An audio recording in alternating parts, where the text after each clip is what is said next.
Hi friends, welcome to Shweta Vantillu. ఈరోజు recipe వచ్చేసి వంకాయ బజ్జీ. మరి ఈ వంకాయ బజ్జీని టేస్టీగా ఎలా ప్రిపేర్ చేసుకోవాలో చూద్దాం. ముందుగా ఒక గిన్నెలోకి 2 కప్పుల శనగపిండి,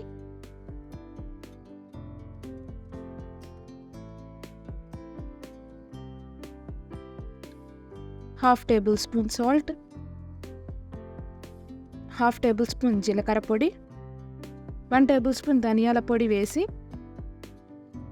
ఇప్పుడు కొంచెం వాటర్ని యాడ్ చేసుకుంటూ పిండిని ఉండలు లేకుండా బాగా కలుపుకోవాలి. ఇలా కలుపుకుంటే సరిపోతుంది. ఇప్పుడు ఇందులోకి కొంచెం వంట సోడాని వేసి ఒకసారి మళ్ళీ మిక్స్ చేసుకుందాం. ఇలా మిక్స్ చేసుకొని పక్కన పెట్టుకుందాం. ఇప్పుడు ఒక గిన్నెలోకి వాటర్ని తీసుకుందాం. ఇందులో 1 టేబుల్ స్పూన్ సాల్ట్ వేసుకుందాం. ఇప్పుడు మనం ముందుగా కడిగి పక్కన పెట్టుకున్న వంకాయలను ఇలా మధ్యలోకి ఘాటు పెట్టుకుందాము. నేను ఇక్కడ లేత వంకాయలని తీసుకున్నానండి. లేత వంకాయలు అయితే బజ్జీకి బాగుంటుందని ఇలా మధ్యలోకి ఘాటు పెట్టుకోవాలి. ఇలా అన్నిటికీ ఘాట్లు పెట్టుకొని సాల్ట్ వాటర్లోకి వేసుకోవాలి. ఇలా వేసుకొని ఒక పావు గంట 10 నిమిషాలు పక్కన పెట్టుకుందాం. ఇప్పుడు ఒక మిక్సీ జార్ తీసుకొని ముందుగా కట్ చేసి పెట్టుకున్న ఉల్లిపాయలను, అలాగే 4 పచ్చిమిరపకాయలు, కొంచెం చింతపండు, 1 table spoon salt, ½ table spoon జీలకర్ర, ½ టేబుల్ స్పూన్ పసుపు, 1 టేబుల్ స్పూన్ కారం, కొంచెం కొత్తిమీర వేసుకొని వాటర్ని యాడ్ చేయకుండా గ్రైండ్ చేసుకోవాలి. ఇలా గ్రైండ్ చేసుకుంటే సరిపోతుంది.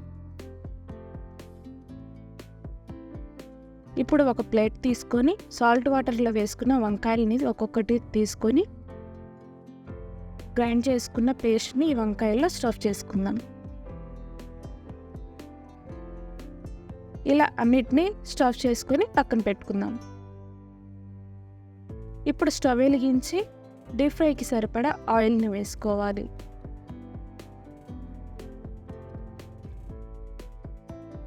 ఆయిల్ హీట్ అయ్యాక మనం స్టఫ్ చేసి పక్కన పెట్టుకున్న వంకాయల్ని పిండిలో డిప్ చేసుకుంటూ ఒక్కొక్కటిగా వేసుకోవాలి.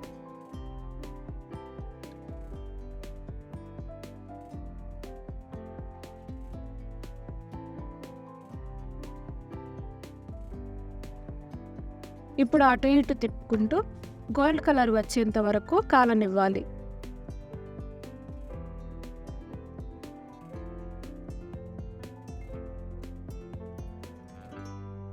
ఇలా గోల్డ్ కలర్ వచ్చేంత వరకు కాలనివ్వాలి. ఇప్పుడు ఒక ప్లేట్లోకి తీసుకుందాం. ఇలా అన్నిటినీ డీప్ ఫ్రై చేసుకున్నాక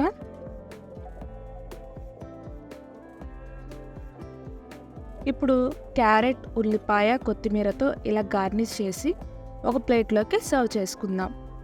ఇప్పుడు పైన కొంచెం కారం,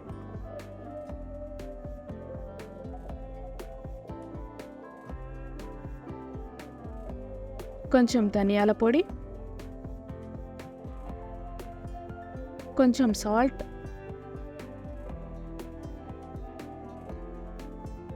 అలాగే కొంచెం నిమ్మరసాన్ని కూడా యాడ్ చేసుకుందాం.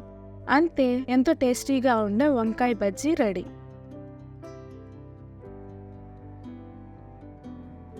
ఈ వీడియో మీకు నచ్చినట్టయితే లైక్ చేసి, షేర్ చేసి, సబ్స్క్రైబ్ చేయండి.